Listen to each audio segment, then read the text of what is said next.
बिस्मिल्लाहिर्रहमानिर्रहीम।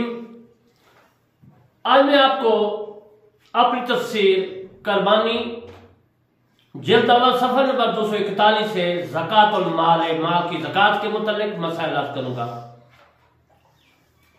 वाक़िमुस्सलात व आतुज़ ज़कात वरकऊ मअर राकिईन। वाक़िमुस्सलात व आतुज़ ज़कात व आतुज़ ज़कात, ज़कात के मुतालिक मैं मसाइल अर्ज़ करूँगा।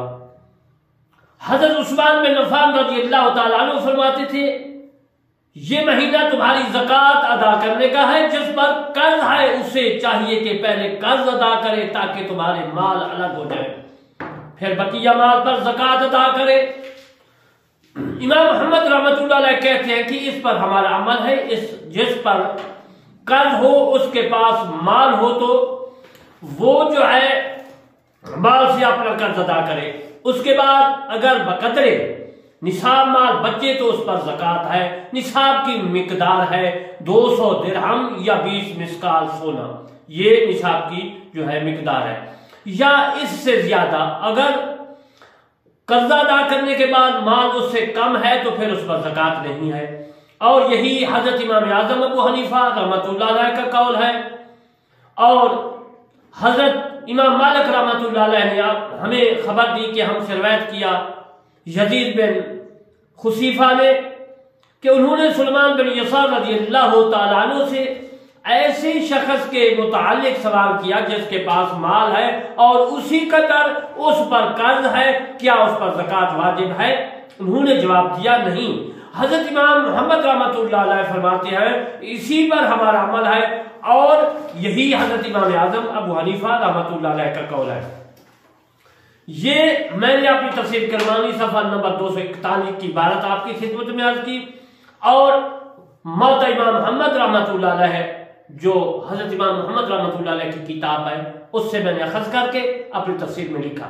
अब मैं आपको अर्ज करता हूं कि जिन चीजों पर ज़कात वाजिब है, हजरत इमाम मालिक रहमतुल्लाह अलैह ने हमें खबर दी कि हमसे रिवायत किया मोहम्मद बिन अब्दुर्रहमान बिन सासमा ने हजरत अबू सईद खुदरी रज़ियल्लाहु तआला अन्हु से कि रसूलुल्लाह सल्लल्लाहु अलैहि वसल्लम ने फरमाया कि 5 वस्क से कम खजूरों में सदका वाजिब नहीं, 5 औकिया से कम चांदी में सदका नहीं, और ना 5 से कम ऊंट पर सदका है।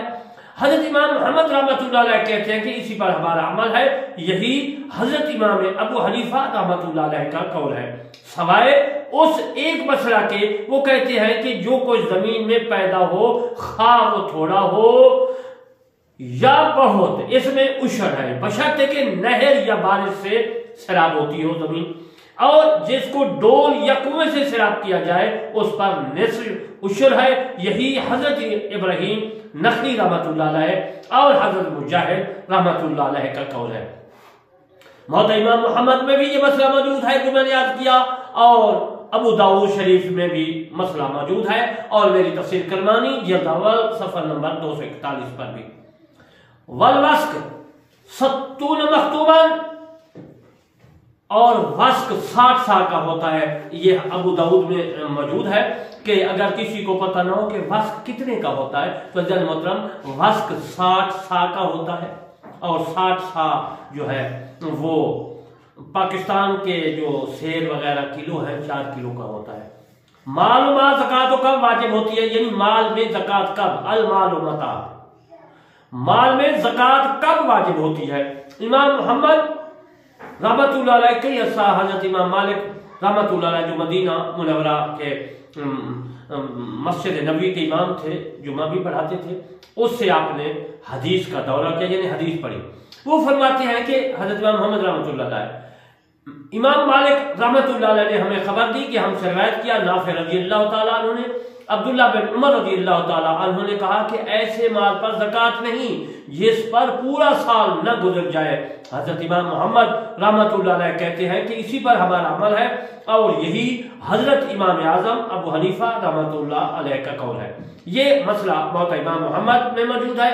और मेरी तफसीर करमानी जिल्द अव्वल सफर नंबर 241 पर।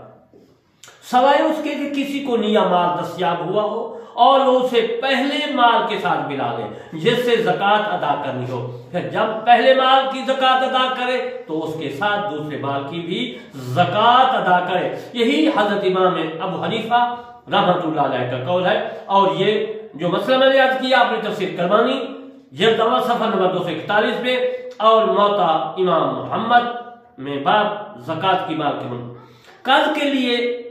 قرض لیے ہوئے مال پر زکوٰۃ، اس کے موضوع پر، اس مسئلہ پر میں آپ کی خدمت میں مسئلات کرتا ہوں۔ ان مسائل کو آپ نے غور سے سننا ہے۔ جیسے کہ میں نے عرض کیا کہ حضرت امام محمد رحمۃ اللہ علیہ کے یسا مدینہ پاک میں جا کر حضرت امام مالک رحمۃ اللہ علیہ کے پاس حدیث کا سبق یاد کیا، حدیث سے دورہ کیا، حدیث کا دورہ کیا، حدیث پڑھی۔ وہ فرماتے ہیں کہ امام مالک رحمۃ اللہ علیہ نے ہمیں خبر دی کہ حضرت زبیر رضی اللہ تعالیٰ عنہ کی آزاد کردہ غلام محمد بن عقبہ رضی اللہ تعالیٰ عنہ سے روایت کیا کہ انہوں نے قاسم بن محمد رضی اللہ تعالیٰ عنہ سے اپنے مکاتب کے متعلق پوچھا گیا کہ جس سے انہوں نے بہت سے مال کی مقاطعہ کیا تھا۔ محمد بن عقبہ رضی اللہ تعالیٰ عنہ نے کہا کیا اس پر زکوٰۃ ہے؟ تو انہوں نے کہا حضرت ابو بکر صدیق رضی اللہ تعالیٰ عنہ اس مال سے زکوٰۃ نہیں لیتے تھے جس پر پورا سال گزرا ہو۔ قاسم بن محمد رضی اللہ تعالیٰ عنہ نے کہا کہ جب حضرت ابو بکر صدیق رضی اللہ تعالیٰ عنہ لوگوں کو ان کو وظیفے دیتے